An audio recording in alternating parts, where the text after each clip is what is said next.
I'm Holly Jo Samuelson. On September 9th, 2021, my family was held hostage. I heard footsteps coming up the stairs. This man walks in. He's dripping in sweat, and he has a gun in his hand. And he looked at me and he said, "I am in trouble, I'm on the run, and I need a hostage." Wanted for aggravated assault multiple times, already shot an innocent third party today.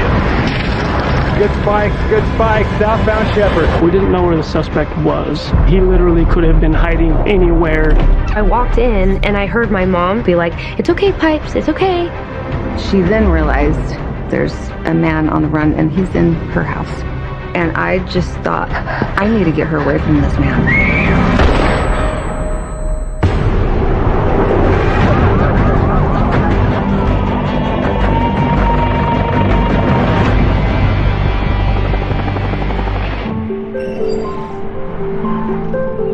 My family, we've had quite the journey. My husband Chris and I both grew up in Utah. We ended up dating for a short time, and he proposed and we got married 6 months later, which is crazy. And then our family started really quickly after that. We have two beautiful daughters, Piper and Presley, and they are the love of my life. They're feisty. They're both Leos.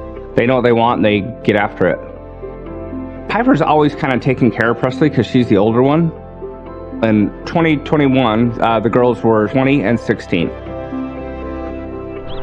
We all live in Farmington, Utah. I think the community's great. I love having the mountains and like all of the seasons. And the people are super nice. It's like a close-knit community. It's literally 15 minutes north of Salt Lake. If you work in Salt Lake or if you're anywhere near Farmington, would be a place you'd want to live in for sure. All my friends' parents know each other's parents, so it's kind of just like a fun small town kind of vibe. Like we would leave our doors unlocked every night. I would sleep with my window wide open. I was just used to feeling super safe. We never locked our doors. We never worried about, what window was open, what door was unlocked. It was just a place where you felt so safe. You didn't think twice about that. And then in 2021, the unthinkable happened.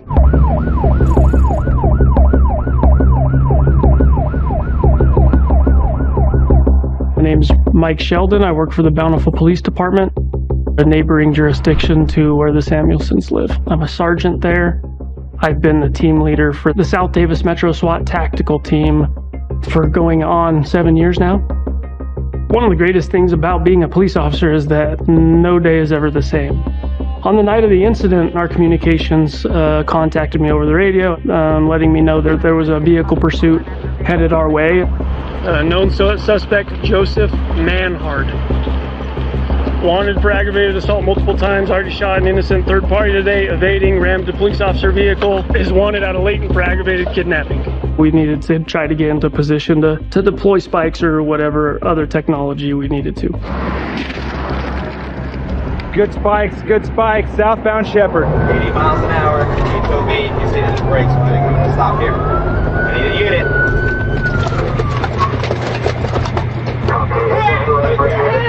Our troopers actually had successfully spiked the vehicle and the vehicle had crashed and the individual had run on foot. Like all units, individual just hopped the fence. He's now on the frontage road. He's on frontage now. On frontage, going to housing complex over here. He's behind that picket fence right there, whatever address that is, behind that. And I lost him over there. So we have probably between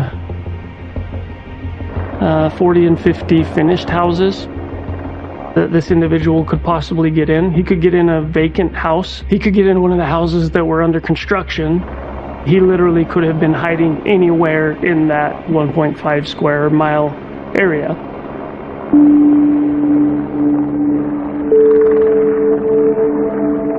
The evening of September 9th, it was pretty uneventful. I take a sleeping pill that night. And then I usually go to bed around midnight. I was starting my first year of high school, and it was super exciting, and we actually had gone homecoming shopping that day because I had homecoming on the 11th. Yeah, we just had a normal night, and I just went to bed.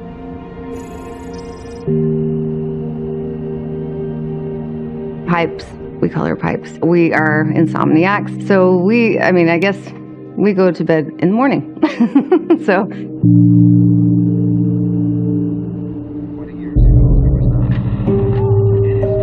I go up to my loft studio, where I can kind of chill out. I remember just trying to decide what to watch, and I heard footsteps coming up the stairs, and as I look up, and this visual is just so clear still to me. This man walks in the door.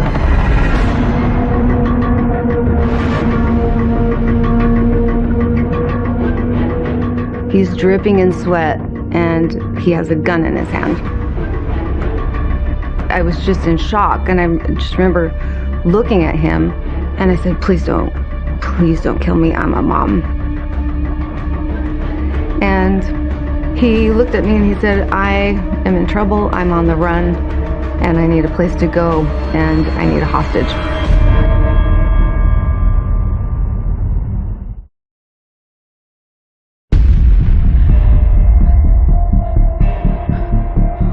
I was just terrified, just absolutely. It's hard to even explain unless you've been in that situation where it's just, you almost feel numb. His first idea was that he wanted to get in the car and he wanted me to drive him to Las Vegas, and he wanted to have me as a hostage on the run. To me, I know that once you get in a car, it's that's a scary thing. So we sat in the car, and he started getting really nervous and fidgety, and that's when he was like, wait. And he needed, I guess, things to cook his heroin. And so I think he figured out right away that, okay, this car thing is not going to work if he wants to use his drugs.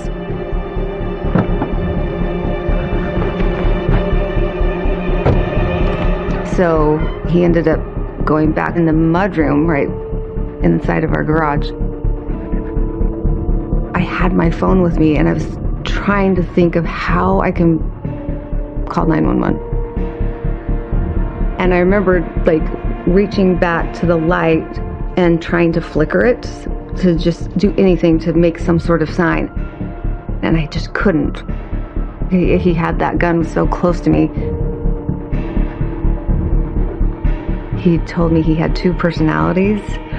One was his dark side, one was his good side, and that's what got him in all the trouble that he's been in, is that when the dark side took over, it made him do really bad things. I thought, I am in trouble with this man.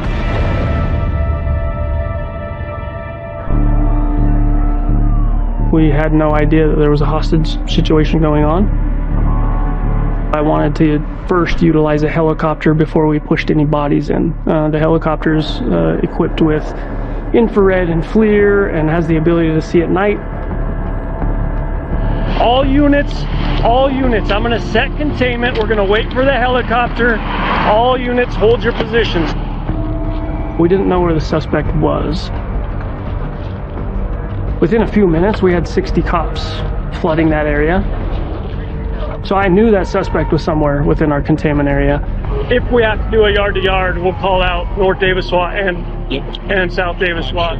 If the helicopter doesn't find him or the drones don't find him, I want the best people in law enforcement.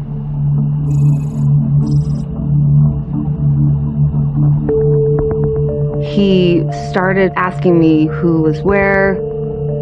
I told him, okay, my husband Chris is in the bedroom, he's sleeping. He takes the sleeping pill at night. When he does that, he does not hear a thing. He is out for the count. Piper might be coming here tonight but I don't know that. And then I said, I have my Presley downstairs sleeping. She is my very anxious child. We do not want her involved in anything. And as soon as I said she's my anxious child, he said, okay, we need to keep her out of the mix. And that's when he wanted to start cooking his drugs.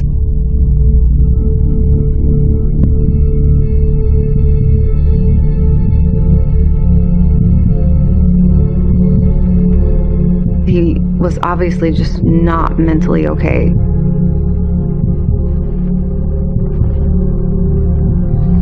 He told me that he was lost in the system of foster care. No one ever loved him. He was never enough. And he just started talking about his life. And then I could tell after he would do whatever he was doing with the heroin, he started getting a little scarier.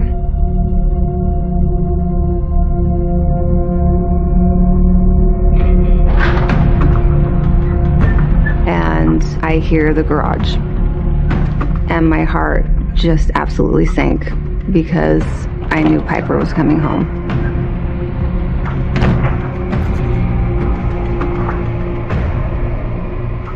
Piper coming in and out at like 3 o'clock in the morning is not unusual.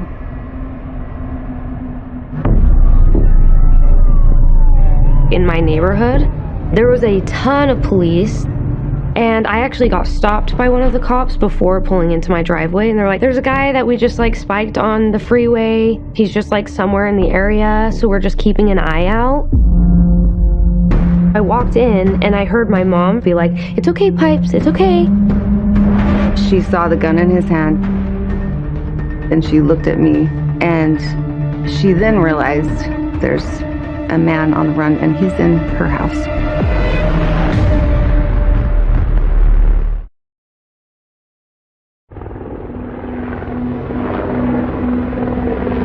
We heard helicopters and I was just thinking, wow, like this is real. Looking out the window, he was getting frantic.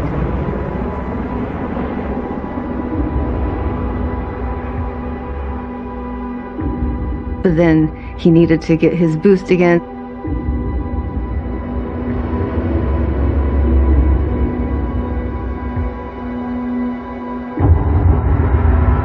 He like pulled out his heroin.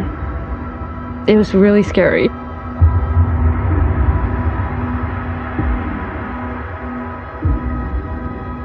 He started saying kind of strange things about like women. He made a reference to rape. I've never felt this before as a mom, but something just switched where there was no choice but for me to try to do something when he was talking the way he was talking, and I didn't know what he was capable of doing to my kid. And I just thought, I need to get her away from this man. I just watched him so carefully, and he was sitting right next to me.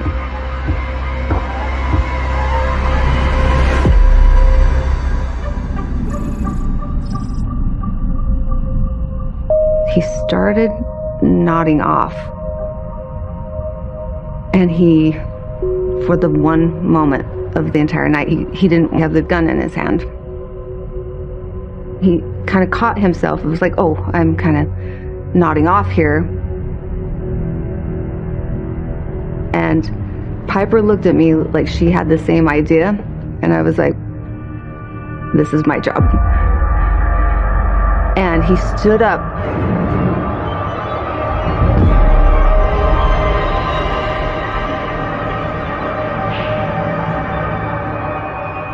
I grabbed the gun and I buckled the back of his knee and I shot at him.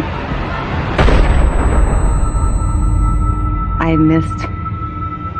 And I thought, I have to hold on to this gun for dear life.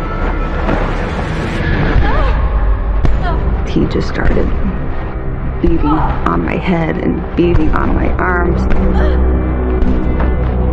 And finally he hit me so hard in the head that I released the gun. And he grabbed it and aimed right at me. And my first thought was, he's going to kill me, and I don't want Piper to see that. I thought I was dead. I thought my kids will not have a mom.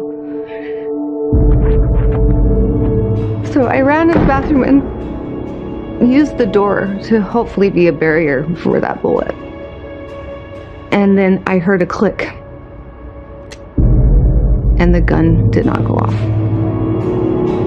And I hear Piper out there saying, please don't hurt my mom. I love my mom just like you love your kids. Because that night he had told us that he had 2 kids. It was like he just all of a sudden calmed down. He looked at Piper and he was like, okay.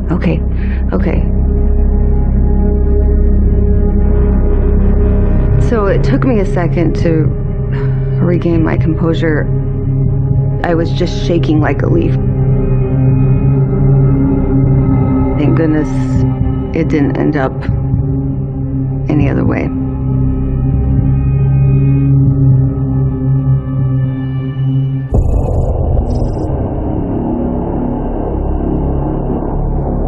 Ethan is Piper's longtime boyfriend. So he is like our kid. I mean, we just call him our own.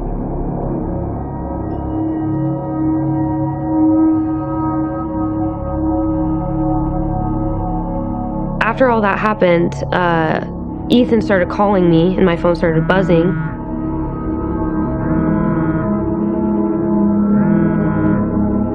And he was like, who's this calling you? I was like, that's my boyfriend. And I started really panicking at this point. He wanted things to seem normal, is what he kept saying. He wanted her to pick up that phone. So immediately when I answered the phone, I was like, hey, I don't feel very good. Like, you don't need to come over if you don't want to. I immediately could tell that something was up. I said, you're over at your parents' house. I'm going to come over.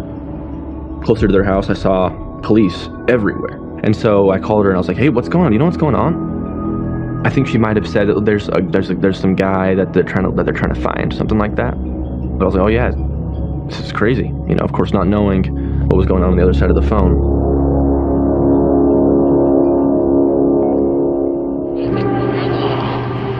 Davis, how long has Star 9 been in the air? Star 9 was overhead 25 minutes. Helicopter comes, can't find them. I know that I need to make a decision on what my next move is. I did call out the tactical teams. My name is Jared Tadahara. I'm with the Salt Lake City SWAT team. In September of 2021, I was lead sniper. The evening before the hostage rescue, my team and I were on a high-hazard, no-knock search warrant for Metro gangs. And we completed that warrant service, and I actually drove past the incident in Farmington on my way home. I see their command post with all their police cars in red and blues, and I said, man, I'm glad I'm not there. I got to go home for an hour, and then I was called out. In 2021, I was an assistant team leader with the South Davis Metro SWAT team. And Sergeant Sheldon called me, and I was woken up to the phone call, and he said, I need you now, just get here. Because he potentially could be in one of these houses.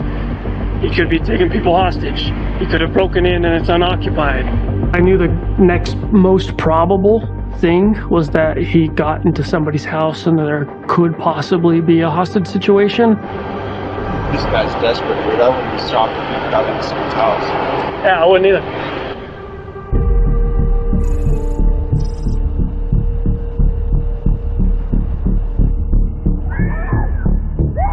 Around 4 o'clock, I heard screaming.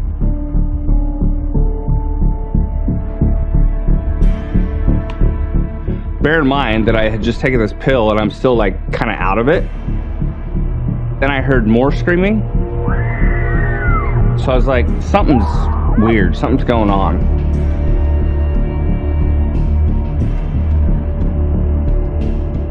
I then started walking upstairs, and as I walk in, there's some guy standing there, and the first thing I see is he's got a gun.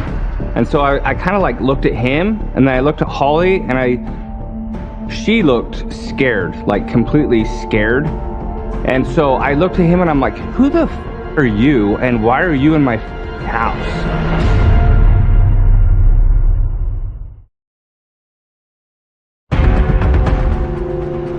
There's some guy and he's got a gun. He's like, whoa, whoa, whoa, easy, easy. We don't need to get crazy. And I'm like, get crazy? You're in my house with a gun. Like, what are you doing here? So he's like, you need to sit down.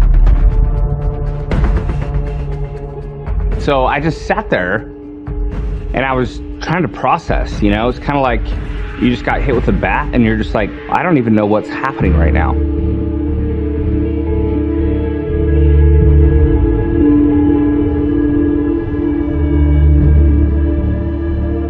And then we heard the garage open, and we were like, oh, Ethan's here.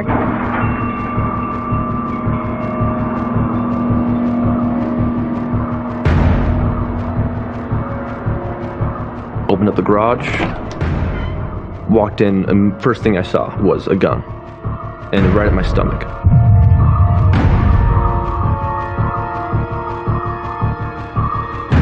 And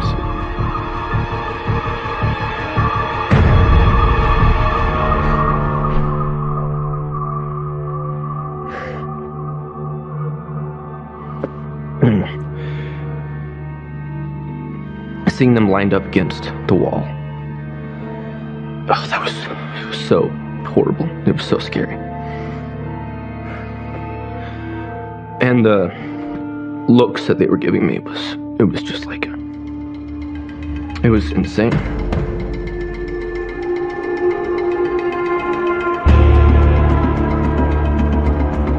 I remember being so concerned about Piper and Holly.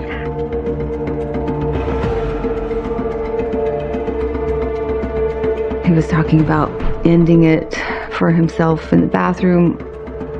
He told us that he would never go back to jail. He couldn't go back to jail. That's when I really was scared. This guy had a gun right at us. Didn't put it down.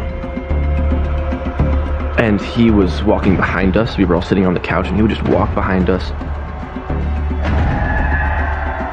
I was actually thinking, like, are these the last thoughts that I'm going to be thinking before it just goes black?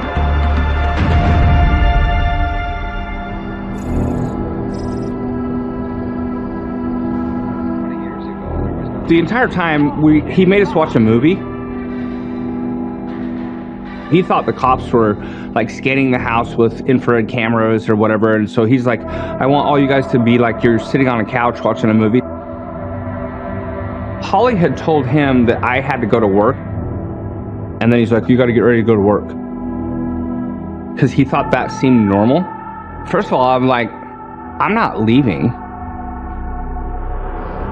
But he was insistent that I leave. So I went in the bedroom, and he put Piper on a chair. He used pipes as like his little shield. He had the gun like to the back of my head, and I could feel it, like it was like touching the back of my head.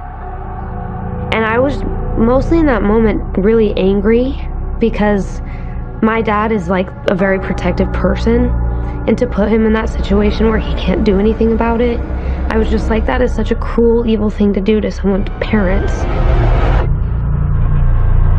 On the side of our bed, and that's where all my clothes were, so I reached down to grab them, and I have a gun under the mattress.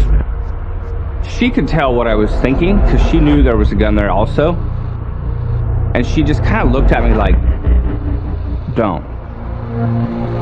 It was intense, because it was like, do I try to shoot this guy? Do I do this? And I had this weird sort of like calm feeling come over me. I could feel it, like it was palpable. I heard this sort of like voice just like, don't do anything. Don't do it. Everything's gonna work out fine. It's gonna be okay. And that's the only way I walked out of there. So as I'm getting in my car, he's standing with his gun like this. The door goes down, and that's the last thing I saw. We were actually really winding down. We probably had about 6 to 8 houses to clear. Contact Team 1 is going to take 725 West and all adjoining houses. I see a vehicle leaving a residence at the end of the cul-de-sac. As I was backing out, 10 cops swarmed my car. I said, the guy you're looking for is in my house. He's in my house. We have information from a citizen who's been held hostage for the last couple hours. That's when we know that we have the real deal.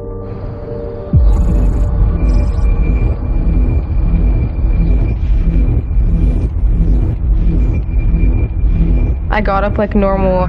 I actually got a text from my neighbor across the street, and she just said, "Hey, are you okay?" And so that was my first feeling of thinking maybe something was wrong.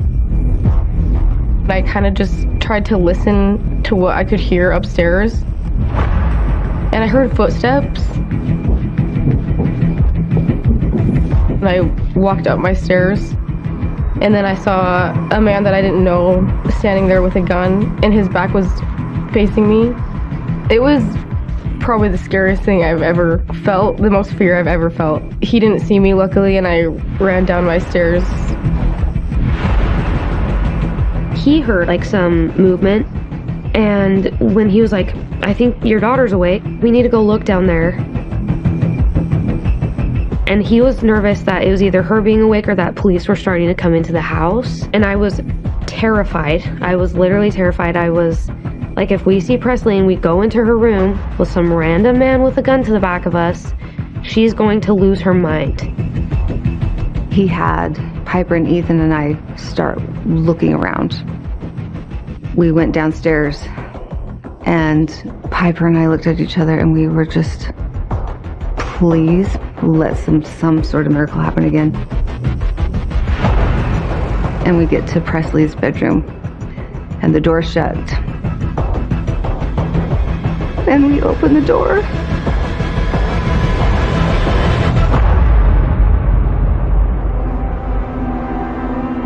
And see her window open. And the breeze is brushing through the curtains. I looked at Piper, and we just had tears in our eyes. We were like, oh, she got out.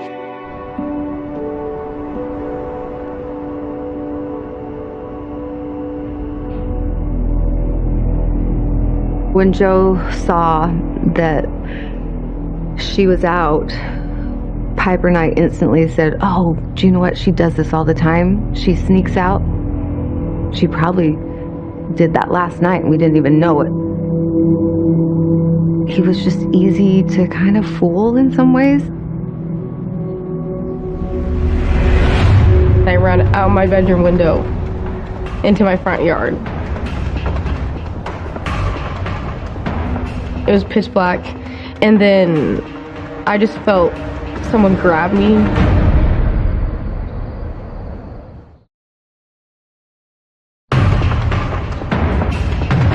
I just felt someone grab me, and they just said, "We have your dad, and we're gonna make sure everything ends up okay." The officers that were there on scene took her. It was identified as Presley. Then she gave me the information of what she had seen. We learned that the suspect, Joseph Manhart, had committed multiple aggravated felonies with a firearm, fled from police, and had taken a family hostage. He made multiple statements that he would not go back to prison and he would not leave there alive. If somebody tells me that they are not leaving somewhere alive, I'm inclined to believe them. Bad things were going to happen. One of the guys said, "Kay, we need you to leave and go to the police station." And then that's where we ended up waiting.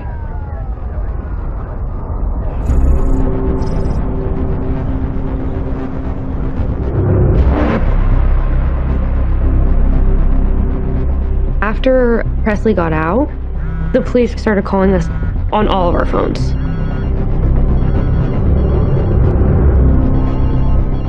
At first, he wasn't having us answer the phone calls, and so they started texting us.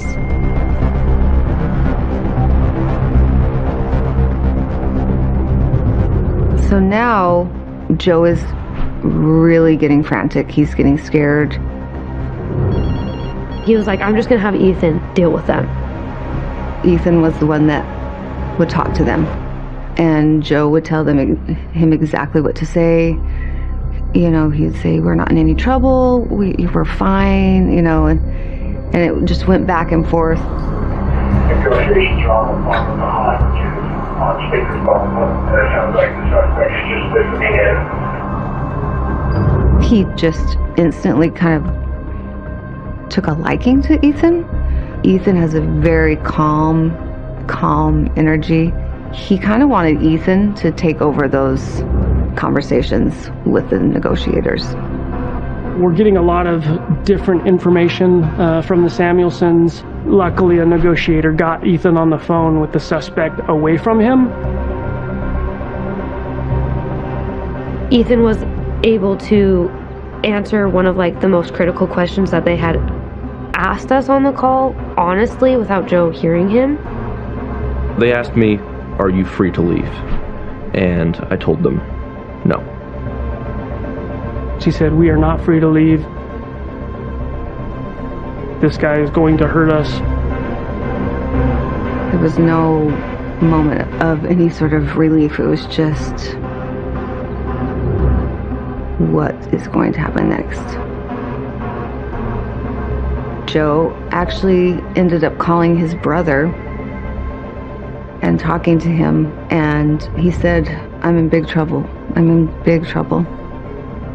And we could hear his brother on the other side saying, don't do anything, Joe. Don't do anything. Please don't hurt them. I think he knew that this was getting serious now. Our plan from the very beginning was securing the hostages and hopefully subduing the suspect. We did get the information at that time that the threat level had been raised to open authority. Open authority is a command level decision that the criteria for the use of deadly force has been met. In the simplest terms, if somebody is posing a lethal threat, I should find them and stop them from being that lethal threat as soon as possible. So all the information that we had said that he was on the east side of the house. They could see him peeking through windows. So we had initially deployed all of our resources, as far as our marksmen go, to the east side of the house. Officer Mackey and I set him up on gun first, and then I began studying pictures of the suspect, everything from the shape of the face to the eye color to how the nose looked to facial hair.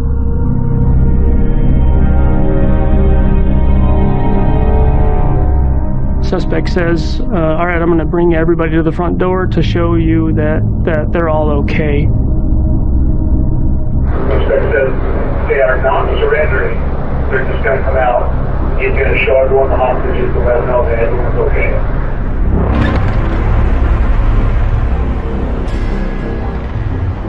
He opened that door.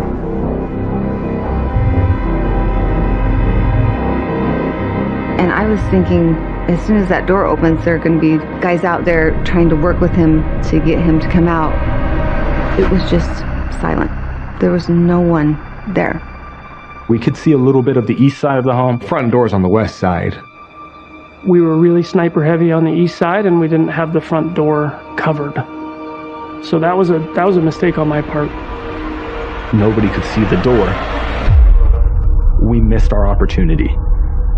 There's no way he's going to come back to that door. He's like, okay, no one's here to get me.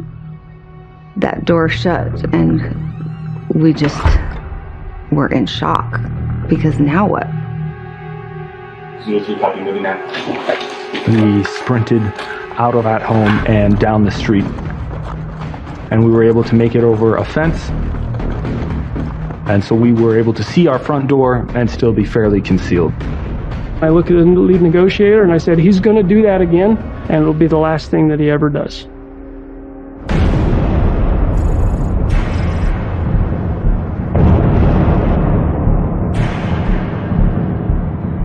the negotiators, they were asking us to step downstairs and open the door. And we had to talk him into it, you know. I tried to talk to him about, you know, you could make the right choice for your kids.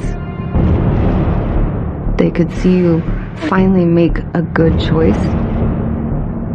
If you walk out and surrender, you can start over. You know, I was trying to work that way with him, and he seemed to like that idea.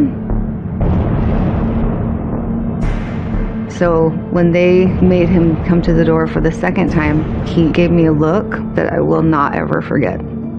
Like he knew his life was over.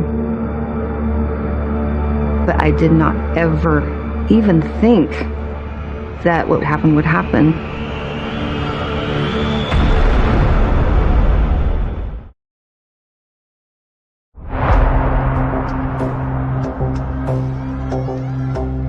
He opened the door. I was standing, well, we were all standing right behind him. The front door opened. I could see the family approaching the threshold of the door. Piper, she had her hands up and she was crying. Holly Joe was next to her and she looked terrified. Joseph Manhart had pulled himself up against the wall and pulled the door into him, and he was hiding behind the door. Slowly I see his head start to peek around the door, and I knew immediately it was him. But once I made the positive ID and I knew the hostages weren't making any attempt to cross the threshold, that they were not free to leave, I made the decision to fire. And then Shot out. Go, go, go. just the loudest sound you could ever imagine. Boom, like it happened in an instant. I felt good when I touched it off. It was a good shot. I've trained for that shot. It was well within my capabilities in that range. I knew it was a good shot. But the door closed. We weren't sure if in fact the suspect was shot and hit, or if the bullet missed and now he is inside going to kill our hostages.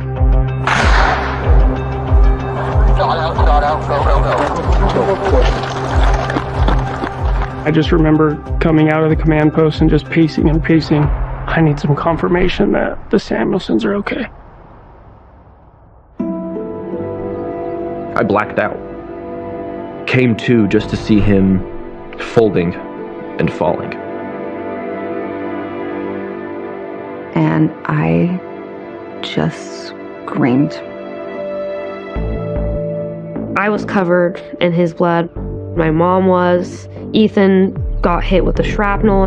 I thought in that moment that a piece of his skull or something hit me. Holly was screaming, they killed him, they killed him. Then you hear this swarming, like this huge sound from everywhere in the house of the SWAT guys coming in. It was just chaos. I can't even describe it. I was just terrified and in shock and could barely hold myself up. We got two more out back. Two more out back. The SWAT guys grabbed us and just held us up. All of a sudden it's just slow motion and these guys are just embracing us. And I just remember just looking up in the sky, like just thanking God, like we did it, like we made it. Evacuated. Three prizes coming out.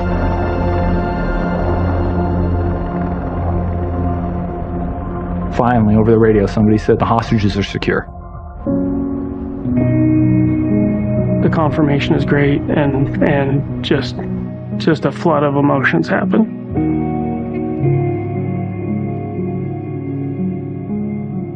I just ran outside and was waiting to see them.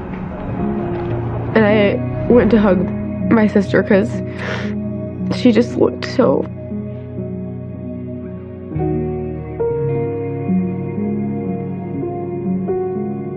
like scared and defeated.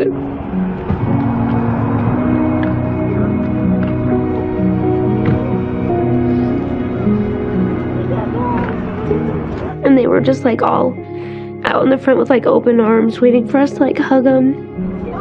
He's okay. You don't know what you're leaving your family to, and you don't know how that's going to turn out. And to hear that everybody was safe, I was just so grateful. I'm not a killer. On one hand, I'm extremely proud. I'm proud of my team. I'm proud of what I did. Husband and wife get to stay together and experience, the joys of raising children. For all those good things to happen, I had to commit a terrible act of violence on another human being. I got into this profession, I got into the SWAT team to save people's lives. And we did that night. My whole entire career was like for this moment. All the years of training, all the sacrifice, everything was for that, for them. You always wonder what you would do in a situation like that. In the end, I'm so grateful because Piper and I saved each other. After something like that happens, your bond is just that much deeper. We just don't take each other for granted at all.